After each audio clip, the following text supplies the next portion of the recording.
Halo, selamat pagi. Assalamualaikum warahmatullahi wabarakatuh. Ya, baik kita anak-anakku sekalian, kita berjumpa kembali dengan Bapak di sini untuk mengikuti pelajaran berikutnya yang mengenai konsep wilayah dan keruangan.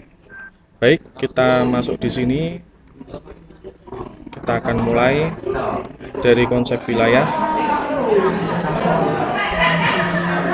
Kompetisi dasar kita yang pertama adalah membedakan konsep wilayah dan berwilayahan. Yang kedua, menjelaskan macam-macam konsep wilayah berdasarkan tipe, ranking, dan kategori. Yang berikutnya menjelaskan konsep tata ruang berdasarkan Undang-Undang Nomor 26 Tahun 2007. Dan yang terakhir adalah membuat mind map tentang konsep wilayah dan tata ruang. Untuk yang pertama adalah wilayah dan perwilayahan.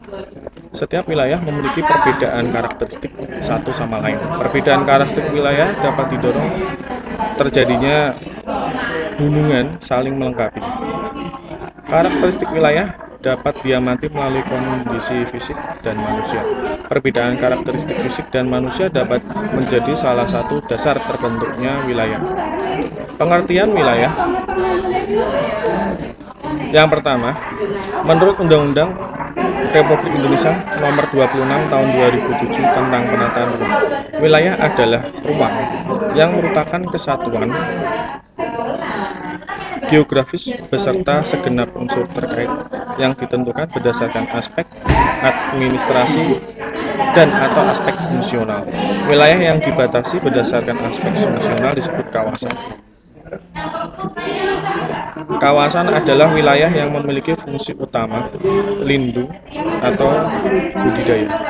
Sedangkan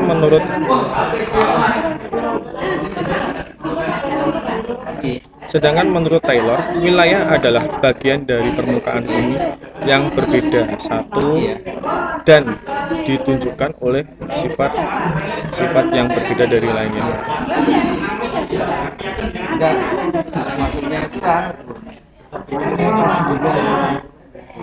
Sehingga dapat disimpulkan, wilayah adalah area di permukaan bumi yang dibatasi oleh kenampakan tertentu yang bersifat khas dan membedakan wilayah tersebut dengan wilayah lainnya. Misalnya wilayah hutan berbeda dengan wilayah pertanian, wilayah kota berbeda dengan pedesaan.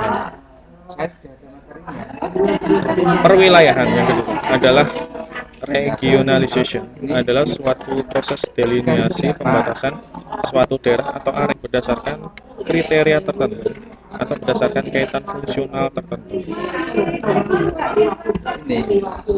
Jika data dasar yang digunakan sifatnya sederhana, maka proses delineasi menjadi mudah, misalnya delineasi pada peta kepadatan penduduk. Namun, apabila data yang digunakan cukup bervariasi, maka proses delineasi menjadi rumit. Konsep wilayah. Secara umum, konsep wilayah di permukaan bumi dibedakan atas keadaan alamiah atau natural region dan keadaan tingkat kebudayaan penduduk cultural region. Jadi konsep wilayah dikategorikan berdasarkan tipe, rank, hierarki, dan kategori. Berdasarkan tipe, wilayah dibagi menjadi wilayah formal. Wilayah formal adalah wilayah yang dibatasi oleh kenampakan yang seragam. Untuk cara membatasi wilayah berdasarkan kenampakan yang seragam disebut perwilayahan formal. Kenampakan tersebut berupa kenampakan fisik dan sosial. Beberapa kriteria yang membentuk wilayah formal berdasarkan kenampakan fisik yaitu kondisi geomorfologis, jenis tanah, iklim, dan penggunaan lahan. Wilayah formal berdasarkan karakteristik atau kondisi manusia menggunakan kriteria batas wilayah bisa seperti bahasa, etnik, dan identitas politik. Sebagai contoh, wilayah pegunungan identik dengan iklim sejuk. Lahannya sesuai untuk budidaya tanaman, sayuran, dan buah-buahan. Selain itu, wilayah pegunungan juga sesuai untuk budidaya tanaman teh yang menghasilkan bahan baku industri. Penduduk di daerah pegunungan yang menghasilkan bahan baku industri. Penduduk di daerah pegunungan memanfaatkan kondisi iklim yang sejuk untuk kegiatan perkebunan. Selanjutnya, silahkan kalian bisa baca sendiri.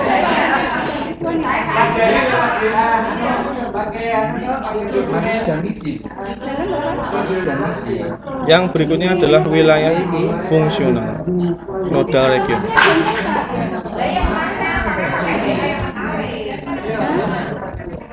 Wilayah fungsional biasa juga disebut wilayah nodal. Wilayah fungsional dicirikan oleh adanya aliran, orang atau barang yang memusat nodal. Aliran orang atau barang yang terkonsentrasi suatu wilayah membentuk pusat pertumbuhan.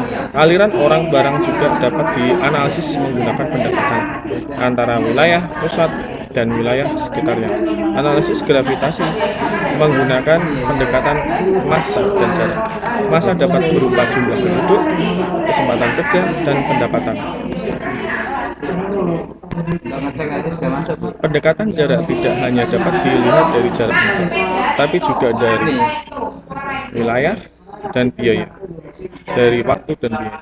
Interaksi antar wilayah berbanding lurus dengan massa yang berbanding terbalik dengan jarak. Adanya interaksi antara wilayah tersebut dapat terjadi dasar perwilayahan fungsional. Cara menentukan wilayah fungsional disebut perwilayahan fungsional. Perwilayahan fungsional didorong oleh berbagai faktor: perpindahan, movement, jaringan network, dan tingkat pusat atau node. Perwilayahan fungsional juga menunjukkan wilayah luas dengan unit-unit lebih kecil yang berhubungan secara fungsional. Sebagai ilustrasi, wilayah Jabodetabek merupakan wilayah fungsional karena kota Jakarta berlaku sebagai pusat pertumbuhan yang dapat mendorong perkembangan wilayah seperti Bogor, Depok, Tangerang, Bekasi. Kondisi tersebut dipengaruhi oleh jalur arteri kota Jakarta yang berperan sebagai jalur transportasi dan perdagangan yang melewati wilayah tersebut.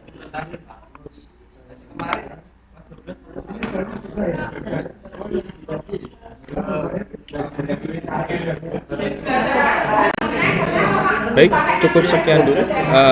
Kalau kemarin PowerPoint-nya kalian tidak paham, mudah-mudahan pada hari ini untuk wilayah formal dan fungsional kalian bisa lebih paham lagi. Kalau jika kalian belum bisa memahaminya, kalian bisa hubungi Pak Martin di WA. Sekian dulu. Assalamualaikum warahmatullahi wabarakatuh.